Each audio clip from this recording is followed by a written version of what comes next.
conférence de presse avec la ministre des Affaires étrangères, Melanie Joly. La ministre Joly va faire une allocution d'environ 5 minutes. So Minister Joly will speak for about 5 minutes, and then we have 20 minutes for questions. She will be the only one making a statement. We also have Julie Sunday, Assistant Deputy Minister for Consular, Security and Emergency Management at Global Affairs, that can answer questions, and also the Chief of the Defense Staff, Wayne Ayar. Madame Joly. Merci, Guillaume. Good morning, everybody. Bon matin, tout le monde. As we continue to watch the horrors unfold, I want first to begin by saying that I extend my condolences to all of those who have lost loved ones following the terrorist attacks in Israel. The pain and suffering that we continue to bear witness to cannot be measured. Young lives have been cut short, families have been ripped apart, and it is absolutely heartbreaking. It is being felt in homes and communities across Canada. Le Canada condamne sans équivoque l'attaque terroriste du Hamas contre Israël.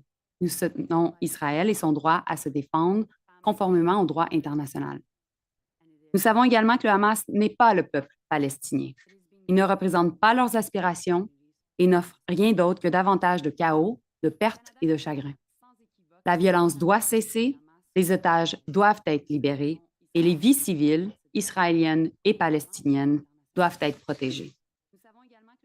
Canada unequivocally condemns the terrorist attack by Hamas against Israel.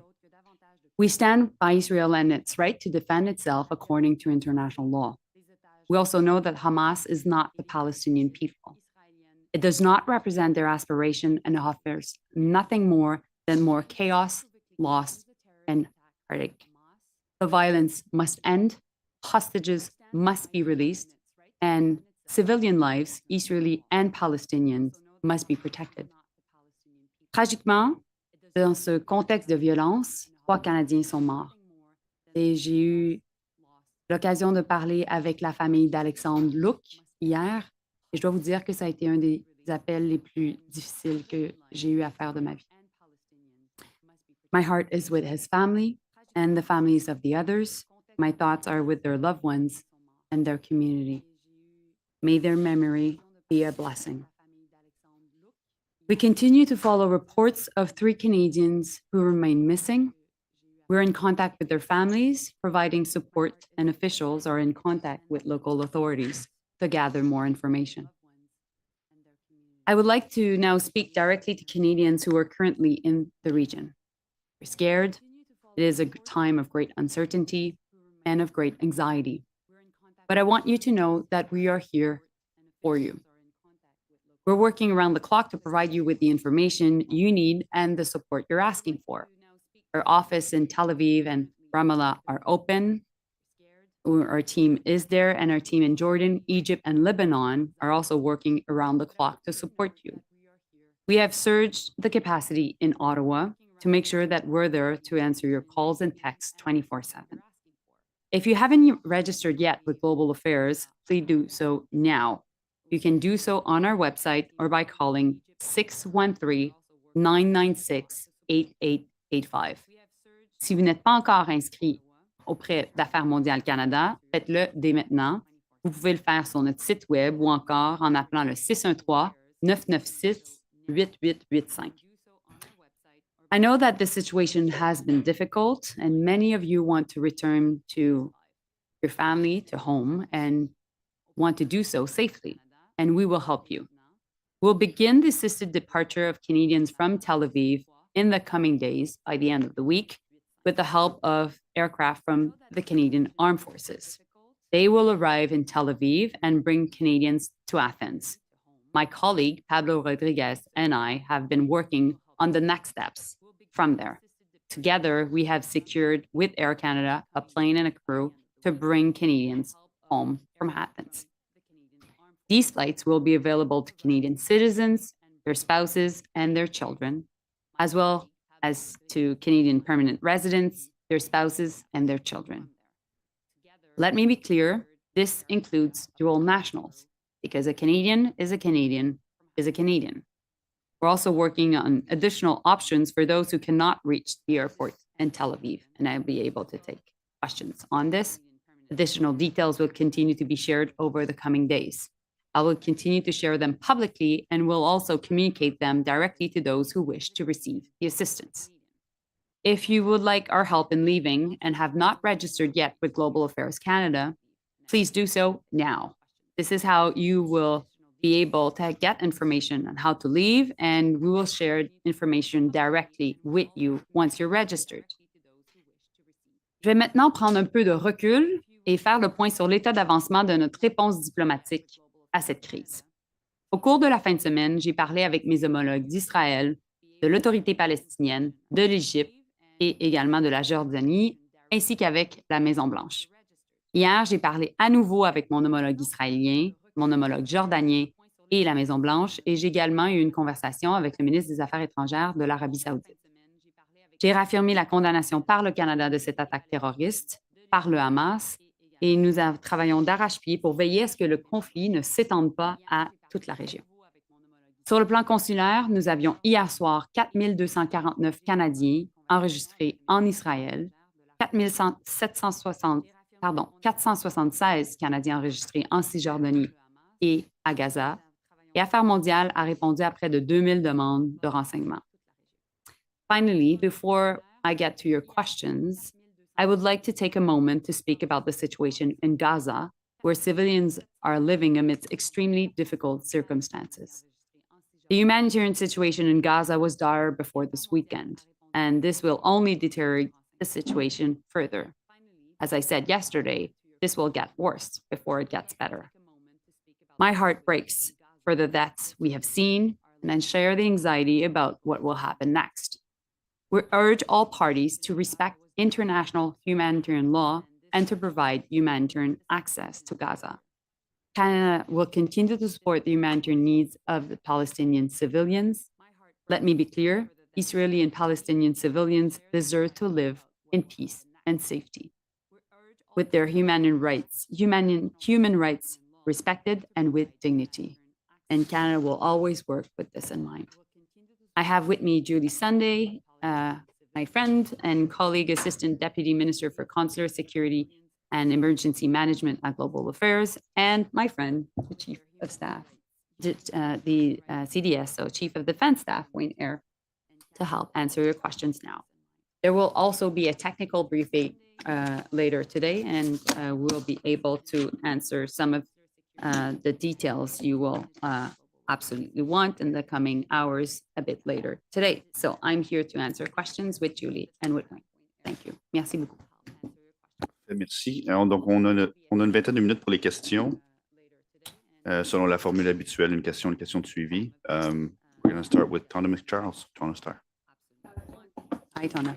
Doing this. Minister, could you speak a little bit more expansively about what it is you're asking when you say international humanitarian law must be respected, and be very clear on Canada's position on that? And can you address the question of Canadians who may be held hostage? Okay, so I'll start with the last question and come to your first. On the last question, of course, I will not confirm whether Canada has any hostages because I don't want to increase the value and put their lives in danger. What I can say, though, is we've been in contact with the chief negotiator of hostages in Israel, and Canada will be sending a team of experts to support him and his team in his work. To your question regarding international humanitarian law and support, this is the longstanding position of Canada when it comes to any form of conflict. So we just continue to abide by this approach, and this is in line with Canadian legacy around the world. Are you opposing a total siege, as Israeli officials have called it, of Gaza? And also, I'd like to ask, if it doesn't get asked here, in the update, are the Canadian diplomats out?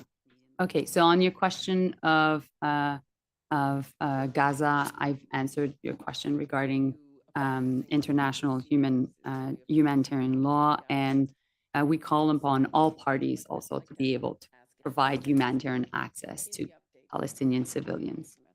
So that's the answer to your question regarding India. Well, I've said it many times and I'll continue to say it. Diplomacy is always better when conversations remain private. And that's the approach I will continue to take when it comes to India. Valérie Mécalobin, Radio-Canada. Bonjour, Madame Joly. Donc, est-ce que vous jugez que le blocus qui est exercé en ce moment par le gouvernement israélien à Gaza est conforme au droit international? Comme je l'ai dit en anglais, on en appelle à tous les partis à respecter le droit international humanitaire. C'est important. Ça a toujours été la position du Canada. Et nous allons continuer à soutenir cette position. J'ai eu plusieurs conversations diplomatiques à ce sujet. Et c'est important aussi que nous puissions avoir un corridor humanitaire dans la région. Et c'est pourquoi je suis en contact autant avec l'Égypte qu'avec Israël, qu'avec les différents intervenants de la région, particulièrement la Jordanie. Et c'est pourquoi nous allons continuer aussi à offrir de l'aide humanitaire aux civils, parce qu'un civil est un civil. Justement, est-ce que vous allez évacuer des Canadiens qui se trouvent à Gaza? Si oui, comment est-ce que vous allez vous y prendre? Et peut-être aussi mentionner en français ce que vous avez mentionné à ma collègue Tanda sur la possibilité d'avoir des otages canadiens en Israël. Donc, je vais continuer par la dernière partie de votre question. Après, je répondrai à la suite. Au niveau des otages, bien entendu, je ne confirmerai pas que le Canada a des otages parce que je ne veux pas augmenter la valeur de ces otages et mettre nécessairement leur vie en danger. Mais ce que je peux vous dire, c'est que nous avons été en contact avec le négociateur en chef des otages en Israël et nous allons envoyer un groupe d'experts pour le soutenir et soutenir son équipe. Quant à la question de l'évacuation, nous sommes en train de regarder différentes options, particulièrement pour ceux et celles qui seraient en Cisjordanie. Et nous avons été en contact avec la Jordanie. J'ai eu des conversations hier avec le ministre des Affaires étrangères de la Jordanie pour voir comment nous pouvons travailler pour avoir des options commerciales une fois que les Canadiens sont rendus en Jordanie. Donc, première chose. Quant à Gaza, nous allons travailler certainement avec l'ONU pour voir qu'est-ce qui sera possible dans les prochains jours, comme ça a été le cas par le passé lorsque le Canada avait fait une évacuation de Canadiens à partir de Gaza. David Baxter, Global. Good morning. I was just wondering, does Canada have an idea of how many Canadians are in Gaza specifically, and are there efforts to get them out? So this was the question I was just answering in French, but two things. We have around 500 people that have registered with Global Affairs Canada, not only in Gaza, but also in the West Bank. So I don't have the information directly right now regarding Gaza per se. What I can tell you also is that should the United Nations work on an evacuation, we would be working with them. We've done so in the past, but at this point, there has been no information coming from the UN regarding evacuation as we speak. But we keep our options open. And as for the West Bank per se, we are looking at options through Jordan. I've been in contact with the Minister of Foreign Affairs of Jordan. And once Canadians would be in Jordan, then they would have access to commercial flights. And I've been in contact with commercial airlines as well to be able to do that. Right. And yeah, this question may be better suited for General Air. What can you tell us about the timing of these flights? Of course, the attacks happened Saturday morning. People quickly went into hiding. It's Wednesday now. We're hearing that these flights should be arriving by the end of the week. So what can you tell us about that timeline from Saturday to potentially Friday before we're seeing flights taking Canadians out? And Wayne can answer, but I knew you would be asking that question because this is a question that is we are in a situation right now where usually when there are still commercial flights, we don't do assisted departure. This is quite rare. We have the experience even in Sudan where we all worked together 6 months ago to evacuate Canadians, but there were no commercial flights left. But as people were seeing their flights going to Canada canceled or indefinitely delayed, we had to step up and take a decision to do so. And that's why we decided to work with the Canadian Armed Forces and also with Air Canada. But also, I think it's important that Canadians know that when they're in parts of the world where conflict happens, well, we're there to help. But I think that Wayne can provide more information based on No, this context. that's exactly it. So Ben Gurion Airport is still open for commercial traffic. We got the formal request yesterday, but once this conflict started, we immediately started planning, developing options, taking a look at the possibilities of what support we could provide. So there's been a tremendous amount of concurrent activity ongoing as this situation has unfolded. Maybe I would just add also, it became clear over a number of days that Canadians needed our assistance getting out. So we were having increased calls to our emergency watch and response center. And it was clear that commercial flights were getting harder and harder to access. Ryan, National Post. Hi, Ryan. Morning. I just wanted to follow up on that. You say that we don't typically do this when a commercial airport is up and running. There are flights leaving for Athens from Ben Gurion later this hour. I'm wondering what about this situation is different that you feel compelled? Like, what are you hearing from people about their ability to get flights, not just to Canada, but to elsewhere that could get them to Canada like this? Well, because there were so many cancellations and also flights that were just indefinitely delayed and people were not getting a real answer whether they would be rebooked, it created a big backlog. And so that's the issue. And options were becoming, much more limited. And so that's why we decided to act. But it is a very exceptional circumstance because usually, like I just mentioned, this is something that, Canada has rarely done. Do you have an estimate of how many flights you'll be running? Do you have how long you'll be running these flights? How many people you expect to bring out with the Canadian military? And I also wonder, General Ayer, maybe you could speak to this. What the Canadian military isn't exactly awash with extra resources. What are you canceling to be able to do these flights? So both great questions. So firstly, we are committing 2 CC-150 Airbuses to this. In fact, the first one will be landing in Athens in the next hour or several hours. And we'll be doing a shuttle between Ben Gurion Airport and Athens. We're doing a tabletop exercise later today with all the partners involved, Global Affairs, IRCC, to work out the most effective and efficient way of doing this to make sure that we've got the flow. That will determine the number of flights that we do per day. It'll be demand driven, how many people are asking to get out.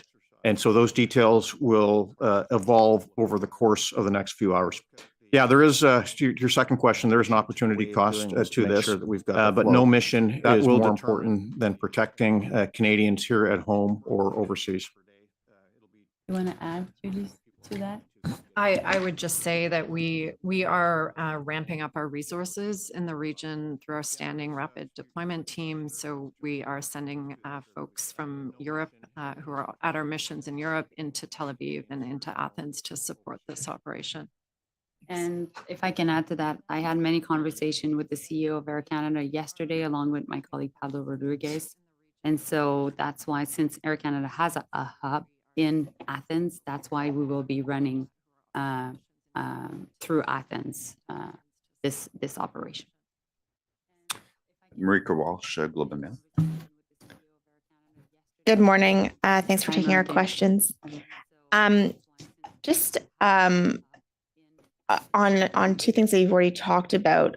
First of all, we're hearing from Canadians that haven't been getting anything other than auto responses from the federal government, that had their phones ring off the hook at the embassy all weekend with no response. And were given auto replies from the federal government with suggestions such as don't travel to Israel when they're already there. So why was the response so sort of scattered and patchwork maybe if others were getting through? And what's your message to Canadians who decide to stay in Israel beyond this week? Is this sort of the only chance they're getting for a Canadian government flight, Mhm. or is more available later if they decide to get out later on? Mhm. So, first and foremost, we will act and take decisions based on the number of Canadians that have registered. So that's why I've been giving the phone number so many times, because this will have an impact on how many flights will be available. But at one point, government flights will be over, and Canadians will have then to take the decisions on what will happen next. So we're offering this option, and we're looking at the option through Jordan as well. But these will be the options that will be available in the next days, and then Canadians take their decision. We don't have an evaluation of how many Canadians usually are in the country, because they're not obliged to register with Global Affairs Canada. It is a voluntary system. So that's why when people are registered, then they get information from consular services, and they've been able to have access to information since the weekend from the moment they've been registered. There has been a surge of asks, of demands, because of the situation that took everybody by surprise on Saturday. And that's why quickly we reacted, and the team in Israel needed support. And that's why the embassy in Egypt, in Jordan and Lebanon, and also, of course, the office here in Ottawa stepped up and helped. The embassy, contrary to what certain people were saying, was open on Thanksgiving, and it had also some interruption over the weekend based on what was happening on the ground. And that was a similar situation as what the UK embassy did, the German embassy, and also the Swedish embassy did. So we were working along with allies and also looking at where the Canadian embassy is located in Tel Aviv. Now, Murke, I know that people are scared. Nobody knew this would happen. This is one of the worst terrorist attack in Israel's history. So that's why we're presenting options today. And that's why our consular services have been 24/7 at this. So maybe, Julie, you can add to that? Yeah, I would just add that, so our Emergency Watch and Response Center is staffed 24/7. There have been no delays in terms of calling and answering, getting responses. There has been a surge in the last 24 hours, so people are waiting a couple minutes on hold. But on those calls, we're taking all the information we need in terms of asking people if they require help, if they would like to be considered for an assisted departure. We are also going back to the list of people who have called us right now and asking for additional information if we don't have it, to ensure that we're able to support them. In terms of the message that went out, we did update our travel advice on the weekend and agree that is focused on people to sort of give them information to allow them to make decisions about their own travel. It shifted to a only essential travel to Israel over the weekend, but we also had a lot of information about regional issues that would have been relevant to individuals in Israel as well. So it's a mix. It's for both those traveling to and those who are already there in the country. Thanks. Thank you. And Mr. Joly, as a follow-up, Antony Blinken is heading to Israel. Are you planning a similar trip? And is Canada planning any sanctions or any sort of response on its own in response to Hamas's attack? So I've been in contact with the White House yesterday, and I've been in contact with many important players in the region, and I'll continue to do so, and I'll have more to say in the coming hours on this issue.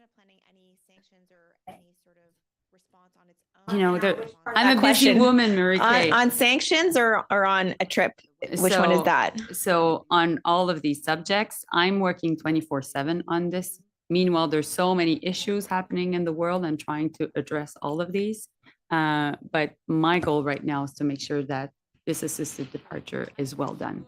And I'm happy to be here because I'm able to be in the presence of Wayne and Julie, and we're able to work together. So that's my first priority. And second, my second priority is really to help and working with partners to de-escalate, because I'm concerned about what's going on in the region.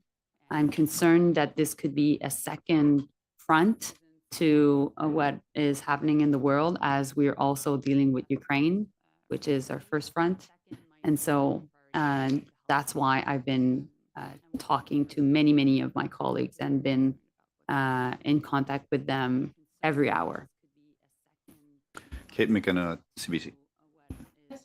Off the top of your remarks, you updated the list of numbers of people dead and missing. I'm just wondering if you're able to confirm the death of Adi Clapon in Ottawa, and if anyone from the federal government has been in touch with that family. So I can't confirm at this point, and that's the only thing I can say. What I can say is there's been 2 dead and 3 people missing. So that's the information that I have right now. And of course, we always are in contact. Usually in these circumstances, we are in contact with families and want to make sure that families are contacted first, and they decide whether they confirm. So that's the information I have. Maybe you want to add something on that, Julie?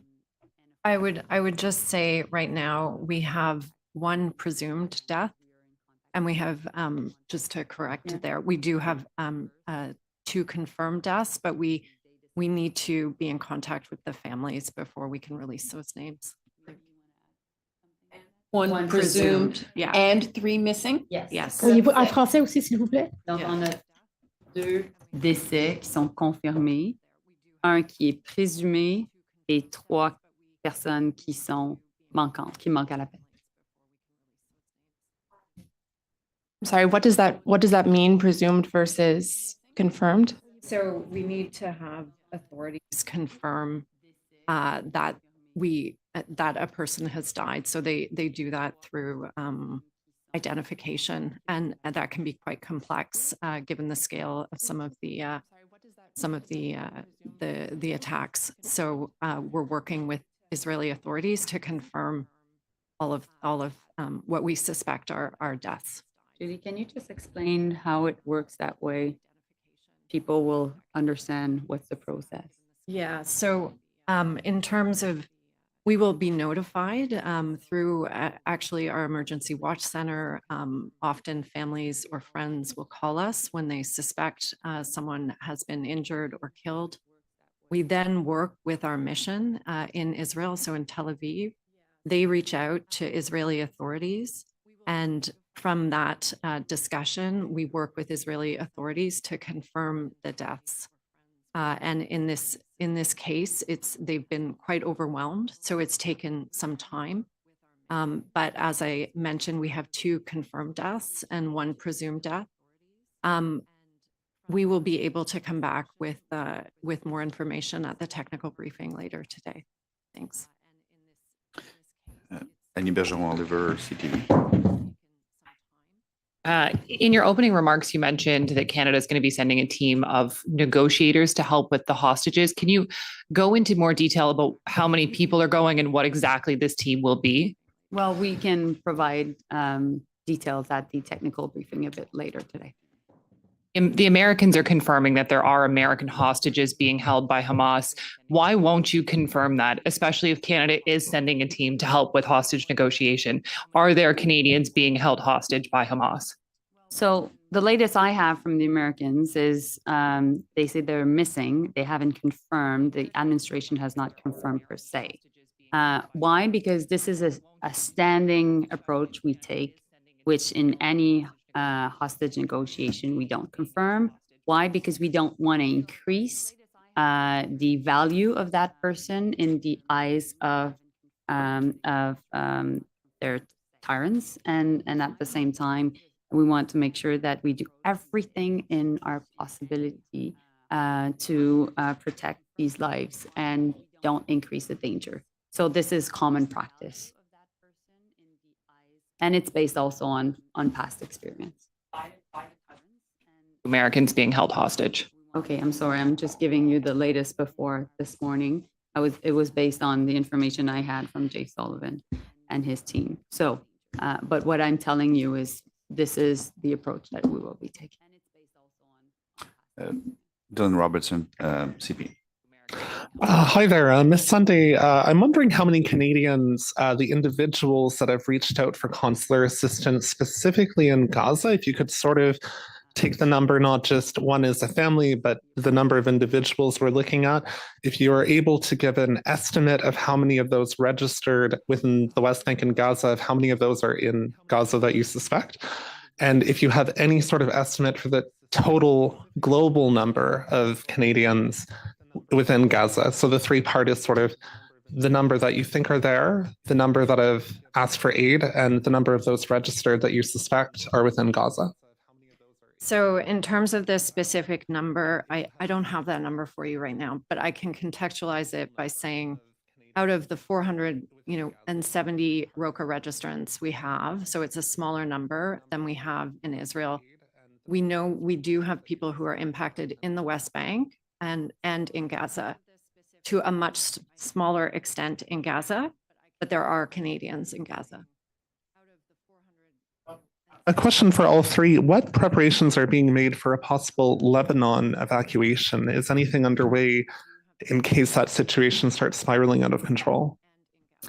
So we are already in contact, the three of us and our teams on the question of Lebanon.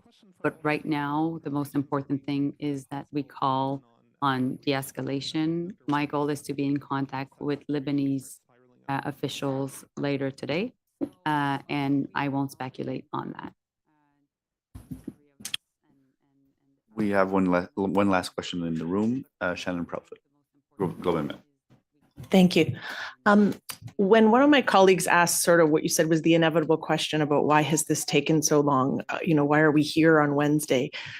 You took that question, Minister, before General Eyre. Those are the kind of questions we always ask, and I know it often makes you guys feel impatient and frustrated, but I wondered if you could give us a bit of the texture or detail of the kinds of things that have to swing into motion or the considerations that have to be made before you can actually move in a situation like this? Because I think those are fair questions. Why does it take so long? But I think there's probably an interesting answer about why it does. Yeah, I think that we live in a world where people think that things can happen just like this. And clearly you referred to the question of being impatient. I'm an impatient person by nature. And Julie and Wayne knows this. I like to push for things to happen. And it is important that they happen. Now, we got the confirmation from Air Canada that they wouldn't fly over Israel quite late. And at the same time, we were working with Air Canada to find a solution to be able to get people out. And so we were also looking at what other countries were doing. The US is not doing an assisted departure. The UK is not doing an assisted departure. Germany is not doing an assisted departure. So when we announced yesterday night that we would be doing one, we were the first of the Five Eyes to announce. And during the night, Australia announced and actually worked with us to see what they could do. So there is definitely an expectation on the part of Canadians for the government to do this. And that's why we are doing it, because we're hearing their call for help, because also there's no commercial options directly going to Canada. But we wanted to make sure that we would be in front of you to be able to answer your tough questions with all the details. And that's why we decided to wait a bit, the night before being in front of the press and finalize all the different issues. We had different options out of Cyprus and Athens, and we decided to work with Air Canada out of Athens, and that was finalized over the night. So maybe, Wayne, you want to add to that? Yeah, I'll add some planning factors that are always considered when we look at something like this. So firstly, what is the demand signal? So are people actually asking to get out? Secondly, what is the security situation? Can we get in there? Thirdly, what is the asset availability? So what resources do we have and where are they? And how quickly can we get them there? There are issues with or factors with respect to overflight clearances, diplomatic clearances for landings, landing slots, et cetera. What our allies are doing, as Minister Joly mentioned, are we able to do this as part of a larger partnership? And then what presence do we have in the region that can help us as well? And so all of those factors have played in this one. They played into Sudan. They played into the evacuation out of Afghanistan. And we continue, and there's going to be more in the future as the world security situation continues to deteriorate. You know, I've been Minister of Foreign Affairs for now 2 years, and it's our second assisted departure in 6 months. This is rare, but we now know, and we were just talking, the three of us, before this press conference, we'll have to be ready to do more because the world is getting much more of a difficult place to live in. We are living in an international security crisis. And with this Middle East conflict that has just started, we know that we have to be ready. And that's why also the travel advisories that Global Affairs Canada does, and you know, supported also by Julie's work, is really important because Canadians need to know when they go to a region what are the risks that are linked to being in that region. But that being said, today is about offering support to Canadians in need, and that's absolutely what we'll do, and that's my first priority. Aïe, aïe, aïe. Essentiellement, pourquoi ça prend du temps Oui, et c'est peut-être revenir aussi sur la question de quand est-ce que vous allez vraiment commencer. D'ici la fin de la semaine, vous avez précisé. C'est bon, Valérie, Merci. je vais répondre en français, je vous dis. Ben, c'est sûr qu'on vit dans une crise de sécurité internationale présentement qui fait en sorte que il y a beaucoup de différents aléas qu'on doit prendre en considération lorsque on prend nos décisions par rapport à des départs assistés. Premièrement, c'est rare qu'on fait une opération de la sorte lorsqu'il y a encore des options commerciales disponibles. Ça a pris du temps avant que finalement, ça soit clair qu'Air Canada ne vole pas sur Tel Aviv. Il y avait plusieurs annulations, il y avait plusieurs retards. Une confirmation, ça a pris un certain temps. Et puis, en même temps, il y avait plusieurs autres compagnies aériennes qui continuaient de voler. Mais puisqu'il y avait peu à peu tellement de demandes pour des départs qui s'accumulaient, on s'est retrouvé avec une liste de Canadiens qui n'arrivaient pas à quitter Tel Aviv, qui n'arrivaient pas à quitter Israël de façon sécuritaire. Alors, c'est pour ça qu'on a décidé d'agir. Et dans les circonstances, on a travaillé avec les forces armées canadiennes qui ont dû organiser le tout. Et Wayne pourra certainement répondre en français. C'est sur quels sont les différents détails à prendre en considération. Et aussi, on a travaillé avec les affaires consulaires de l'Affaires mondiales Canada. Il y a eu plusieurs appels qui ont été faits. Certainement, j'ai parlé avec Pablo Rodriguez, au président de Air Canada hier, qui a offert de l'aide pour faire à partir de Athènes des vols avec Air Canada. Air Canada a un hub, comme on dit en bon français, a une plateforme et très, très organisée à partir d'Athènes. J'ai eu plusieurs conversations aussi avec le ministre des Affaires étrangères d'Israël qui, lui, est très, très, très occupé, comme vous pouvez comprendre. Il était presque 11 heures du soir lorsqu'on s'est parlé pour lui hier et qu'il nous a autorisé à faire en sorte qu'un avion militaire canadien puisse atterrir à l'aéroport de Tel Aviv. Donc, voilà, c'est différentes considérations. Je vous donne un peu de contexte par rapport à ce qui s'est passé, mais peut-être... Parmi les Five Eyes? Oui, c'est ça. En fait, lorsque nous avons annoncé hier, nous étions les premiers parmi le groupe des 5 à annoncer que nous allions le faire. Au cours de la nuit, l'Australie l'a annoncé. L'Australie a été en contact avec nous pour savoir comment on peut opérationnaliser le tout. Les Américains ne font pas de départ assisté. La Grande-Bretagne non plus et ni l'Allemagne. Pour nous, dans la Force armée canadienne, nous devons considérer plusieurs facteurs. plusieurs volets pour notre planification, l'échelle de besoins, la situation sécuritaire, la disponibilité de nos ressources comme les avions et où les avions sont dans le monde, l'approbation diplomatique, les activités de nos alliés et ainsi que notre présence dans la région. Hi again. I'm taking the follow-up for my colleague Shannon. General Eyre, I just want to ask you on a separate story. The courts dropped the charges against General Cadieux yesterday, citing in large part the military police's 9-month delay in handing over files for the delay. How do you respond to that when now the military justice system seems to be failing both the accused and complainants? So I have been completely consumed in the issue that we're talking about at this press conference, and I've had no time to be briefed on it or to ask any follow-on questions or indeed to reflect on it. So I don't have an answer for you at this point. That were dropped in the last 6 months. So, same thing. We're here to talk about the evacuation from Israel, and I need to get briefed in more detail on this. C'est ce qui met fin à la conférence de presse. Merci tout le monde.